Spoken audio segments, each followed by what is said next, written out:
करण, बात को समझो। मैं तुम दोनों में से किसी को भी कभी भी सरपंच की हवेली में जाने देना नहीं चाहती। वैसे भी मैं अकेली नहीं जा रही, पुलिस वाले मेरे साथ जा रहे हैं। इस बार सरपंच और उसके भाई को कोई नहीं बचा सकता। हमें हवेली फोन करके ये खबर कर देनी चाहिए कि हम परिवार समेत अपने आप को सरपंच के हवाले कर रहे हैं। जी बापू साहब। क्योंकि मैं इस बात में विश्वास नहीं करता कि इस पुराण को पढ़ के या सुन के किसी की जिंदगी स्वर्ग बन सकती है। जो लोग इन पुराणों को पढ़ते हैं ना, उनकी जिंदगी नर्क बन जाती है, जैसे हमारे लोग।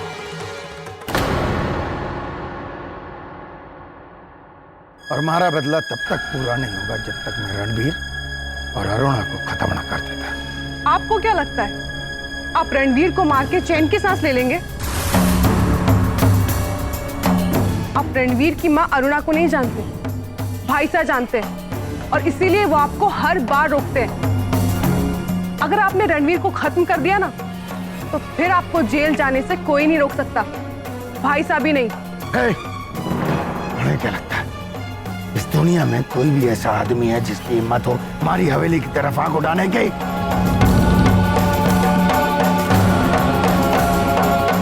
लेकिन भगवान न करे कभी हमारे को जेल हो भी गई ना,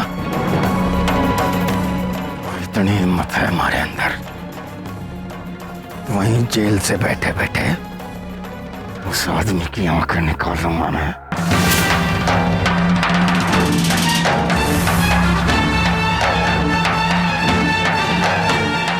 समझी?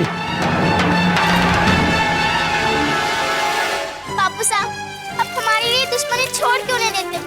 छोड़ दीजिए दुश्मनी। हम सब आपसे बहुत प्यार करते हैं और आपसे दूर नहीं रहना चाहते।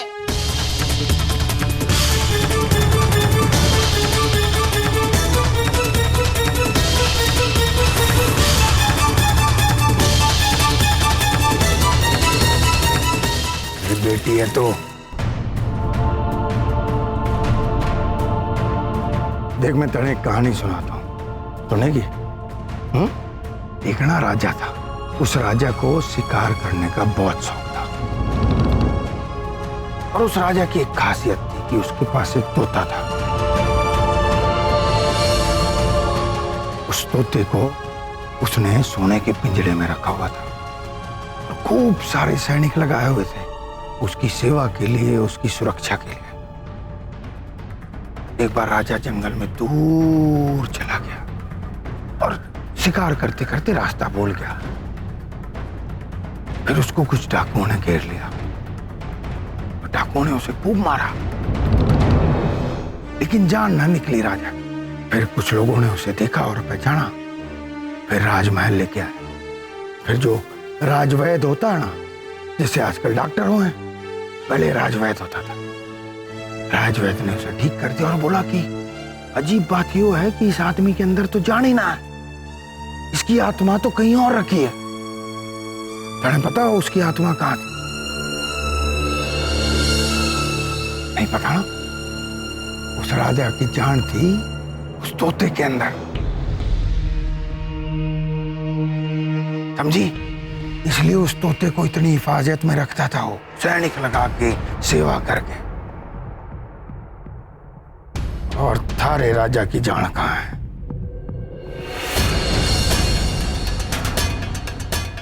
उसकी जान है यो,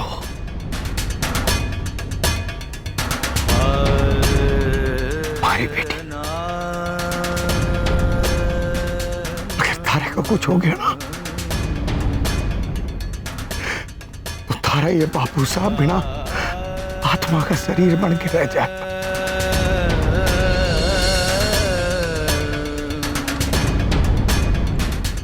थोड़ा बुरा आदमी ना हो मैं, जितना थारे को कुछ लोगों ने बताया। पर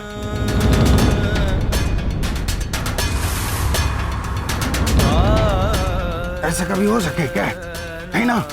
फिर फालतू की चिंता ना करो कर।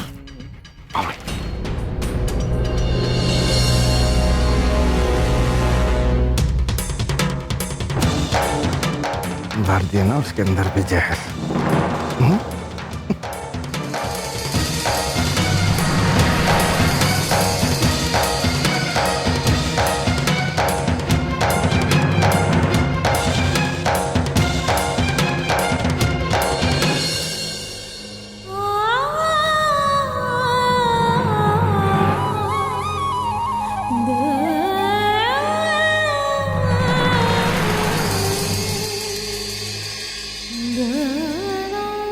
आप देखना काका, एक दिन मैं इन्हीं लोगों से अपना घर, खेत खलियान सब वापस लेके रहूंगी।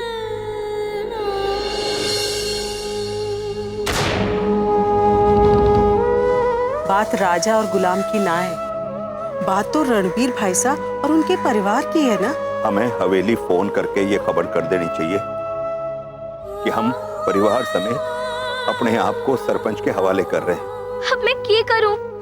एक तरफ अरुणा दादी साहब अकेली हवेली गई हैं और दूसरी तरफ बापू साहब हवेली जाने का फैसला किए बैठे हैं। ये तो बहुत बड़ी मुसीबत हो गई है। अब क्या करूं?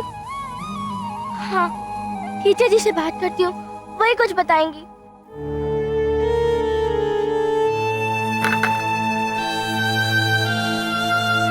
काका, फोन करना है। कर लो बेटा।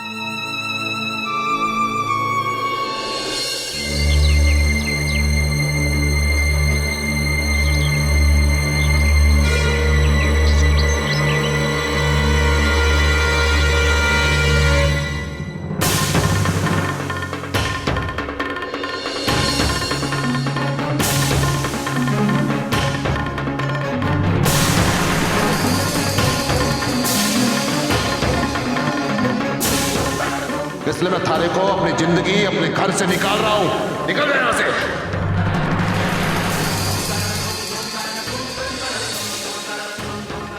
क्योंकि थारे बाप ने हमारे साथ अन्याय किया है, बहुत गलत किया हमारे साथ। आई बात समझ? मेरे पिता से दुश्मनी थी तो मुझसे शादी क्यों की तुमने? शादी इसलिए की ताकि मैं थारे बाप से बदला ले सकूं। थारे बाप से। मेरे पेट में जो बच्चा पल रहा है उसके बारे में तो सोचो रुद्र। उसे इस बात की सजा क्यों? तुम्हारा बच्चा है।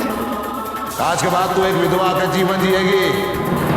चाहकर भी तू मर नहीं सकती और तुझे दूसरा मर्द मिलेगा नहीं, क्योंकि हमारे पेट में हमारा बच्चा है। आई बात समझ?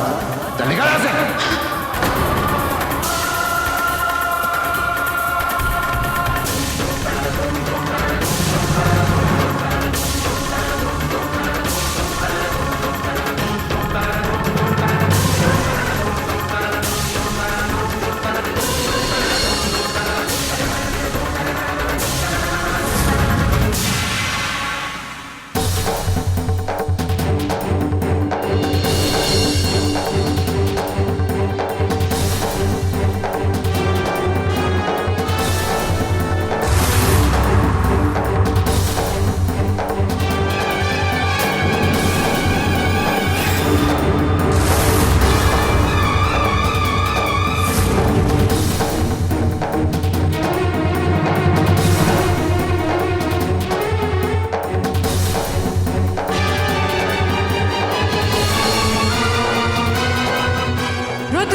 रुद्र प्रताप,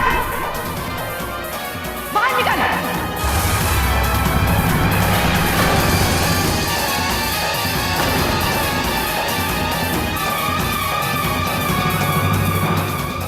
रुद्र प्रताप, बाहर निकल।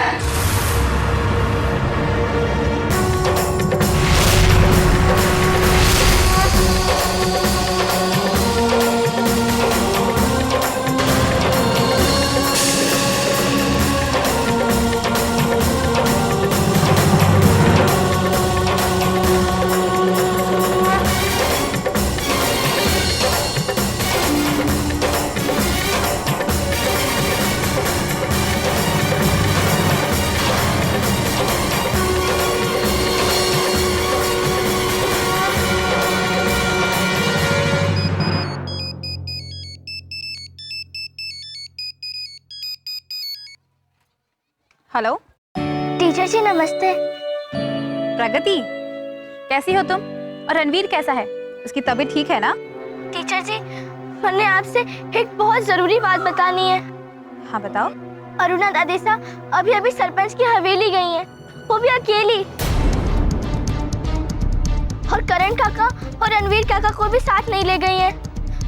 अगर वहाँ कुछ अनहोनी हो गई तो आखिर अरुणा आंटी यहाँ अकेली आ ही क्यों रही है? पर वहाँ वो अकेली नहीं जा रही हैं। उनके साथ पुलिस वाले भी जा रहे हैं गजोधर को गिरफ्तार करने। ये तो बहुत अच्छी बात है प्रगति, और हम सब भी तो यही चाह रहे थे कि सरपंच और गजोधर को उनकी सजा मिले। हाँ टीचर जी, पर हमारा मन बहुत घबरा रहा है।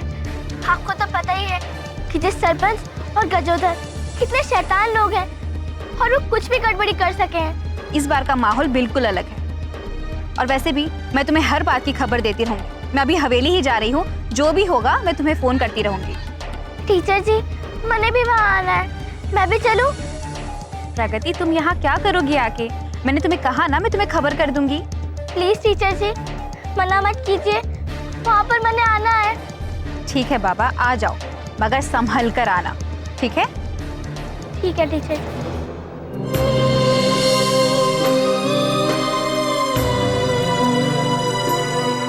अरे बापू साहब के दुलारा जाने के बारे में तो मैंने टीचर जी को बताया ही नहीं। कहीं ऐसा ना हो कि ये लोग भी अभी दुलारा निकल जावे, तो और भी मुसीबत हो जाएगी। खैर, पहले मैं दुलारा निकलती हूँ, क्योंकि मुझे छोड़कर ये लोग दुलारा ना जावेंगे।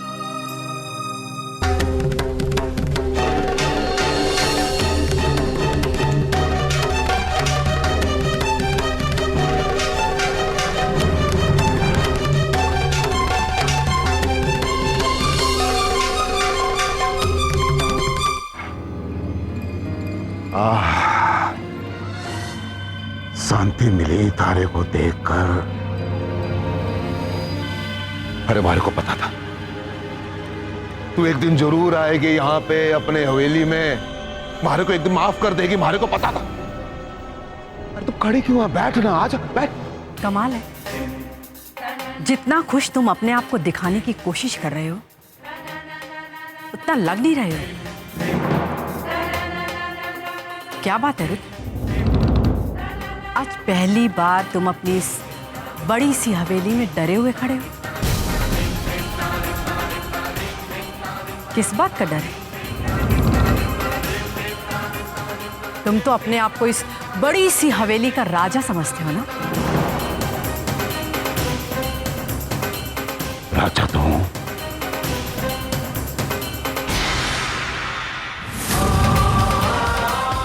और जो बात जग जाहिर है, पर मारे को किसी से डर ना लगे। डर लगे तो मारे अंदर के रुद्र प्रताप से। बात पड़े तो मारे अंदर को जो रुद्र प्रताप है ना, बदल गया है। और मारा विश्वास कर, अरे मैं पहले जैसा रुद्र प्रताप ना रहा हूं, बहुत बदलाव आ गया हमारे में, बदल गए हैं। क्या ढोंग करना चाहते हो कि तुम बदल गए, अच्छे इंसान बन गए? नहीं रुद्र, मैं जानती हूं तुम कभी नहीं बदल सकते। अब तुम्हारे किए गए तुम्हारे पुराने पाप तुम्हें डराएंगे। तुम्हारे किए की सजा तो तुम्हें जरूर मिलेगी।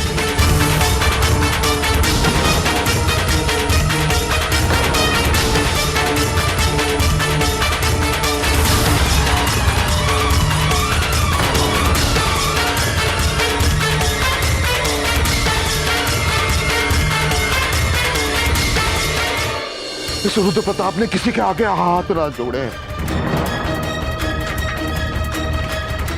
तारे आगे हाथ छोड़े। आ जा यहां पर अरुणा, और इस सुनी हवेली को खुशियों से भर दे।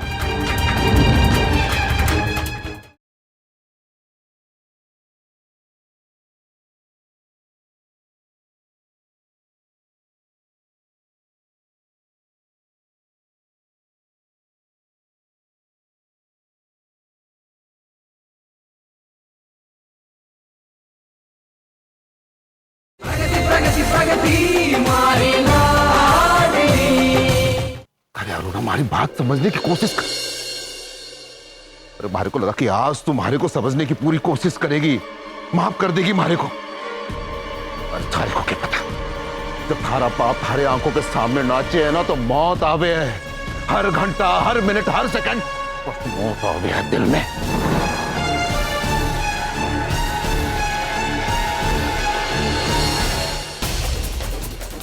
तुम्हारे से बस एक ही चीज चाहे कि हमारी मदद कर दे तुम। नहीं रुद्र, तुम अपने पुराने पापों को भूलना चाहते हो, लेकिन मैं तुम्हें भूलने नहीं दूंगी। मैं तुम्हारे पाप, तुम्हारे अपराध, सबकी सजा तुम्हें दिलवाऊंगी। याद है तुम, एक ही झटके में सारे रिश्ते तोड़कर तुमने मुझे इस हवेली से धक्के मारकर बाहर निकाला।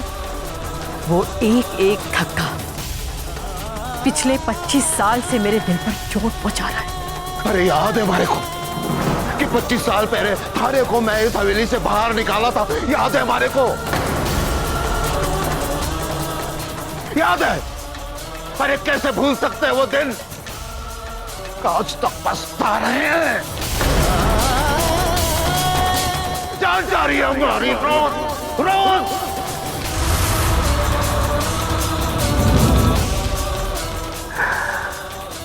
देख,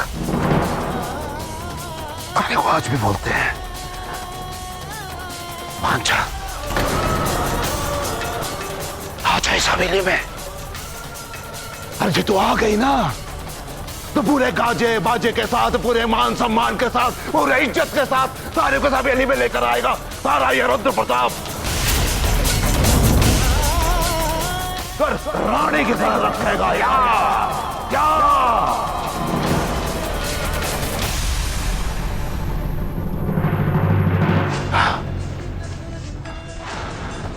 सच कहते हैं, कभी तकलीफ न देंगे थाने को। तुम्हारे को अच्छी तरह से जाने, इस रुद्र प्रताप ने किसी के आगे हाथ ना जोड़े।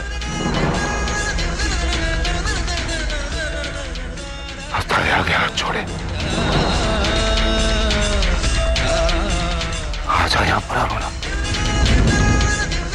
और इस सूनी हवेली को खुशियों से भर। अच्छा,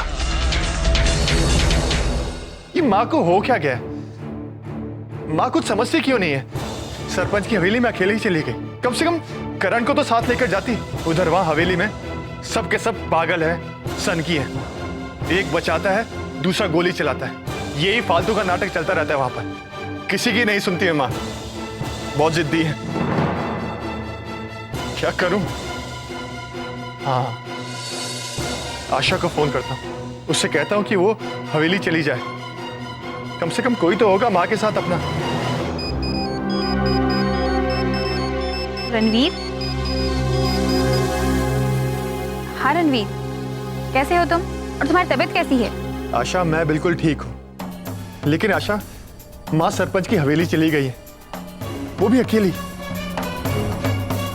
हाँ रणवीर, मुझे पता चला। प्रगति ने मुझे कॉल करके सब कुछ बता दिया है। इनफैक्ट प्रगति खुद यहाँ आ रही है। प्रगति भी आ रही? लेकिन उसने मुझे क्यों नहीं बताया? जानती हूँ, उसने किसी को कुछ नहीं बताया है। और हाँ प्लीज, तुम भी किसी को कुछ मत बताना। बनवारी काका, दादी सा या काकी साहब, अगर उनको पता चला ना तो वो लोग उससे नाराज भी होंगे और गुस्सा भी करेंगे। और वैसे भी यहाँ पर मैं हूँ तो तुम्हें टेंशन लेने की कोई जरूरत नहीं। और पुलिस वाले भी तो हैं। आई थिंक इस बार सब कुछ सही रहेगा। और वैसे भी मैं तुम्हें हर बात की खबर देती रहूंगी। थैंक यू आशा, तुम प्लीज वहां पर चली जाओ। और हाँ, अगर तुम्हें कुछ भी गड़बड़ लगे तो तुरंत मुझे फोन करना। मैं यहाँ से सीधा निकलकर उस सरपंच की हवेली पहुंच जाऊं। नहीं रणवीर, तुम यहाँ मत आओ। तुम बस अपना ख्याल रखो और जल्दी से ठीक हो जाओ। और वैसे भी इस बार शायद सब कुछ ठीक हो जाएगा। और आज गजोदर को जेल जाने से कोई नहीं रोक सकता। ओके आशा। बाय रणवीर।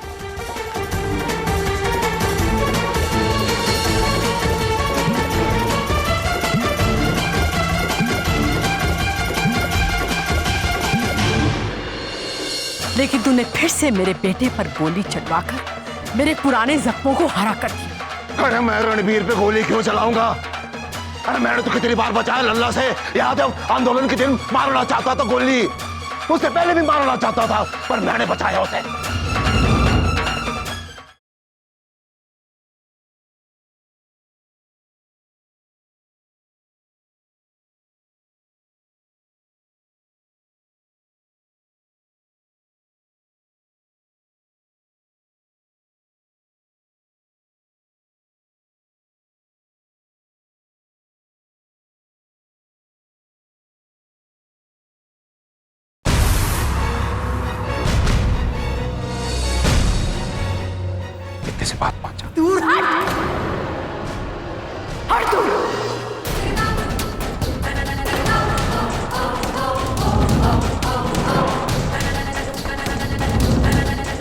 वही ढोंग, वही पाखंड, वही नाटक फिर से कर रहा है। तुम्हारा धोखा, तुम्हारे पाखंड को मैं भूल चुकी हूं,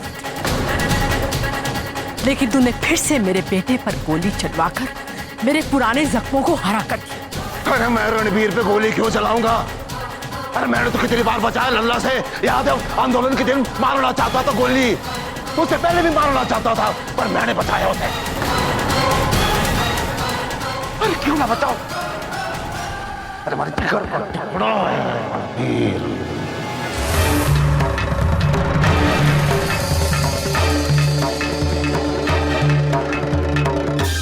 तो पता नहीं मारे को क्या समझे, हमारा बेटा है वो, बेटा।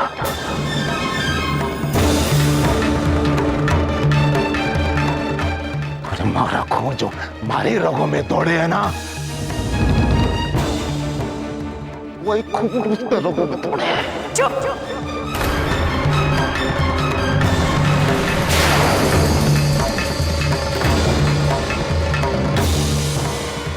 एक लफ्ज नहीं, एक लफ्ज नहीं, सोचोगे भी नहीं, तुम सोचोगे भी नहीं। खबरदार अगर अपनी गंदी जुबान से मेरे बेटे का नाम भी लिया। मेरा बेटा रणवीर तुम्हें इस समाज का, इस देश का दुश्मन समझता है। वो सिर्फ मेरा बेटा है, मेरा बेटा।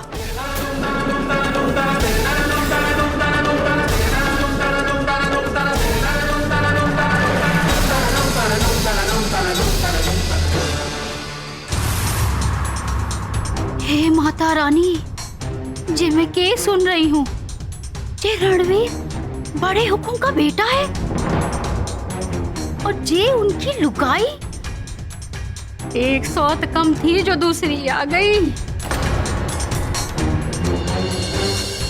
भगवान ने ना हमारे साथ बड़ी नाइंसाफी की है। ये करूं? हाँ, चौधर को बताती हूँ। पुत्री, दिमाग से काम ले।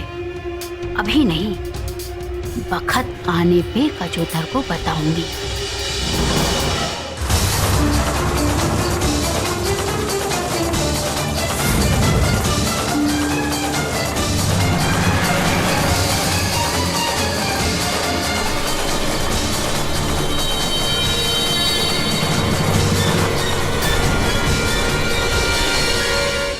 लेकिन आज मैं तुम्हें बताऊंगा कि थप्पड़ कैसे मारा जाता है।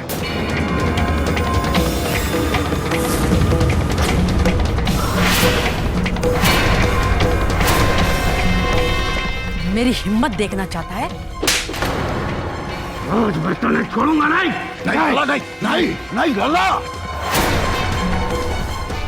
मैं से यही मार दूंगा भाई साहब। नहीं लल्ला, नहीं भाई साहब, हटो भाई साहब।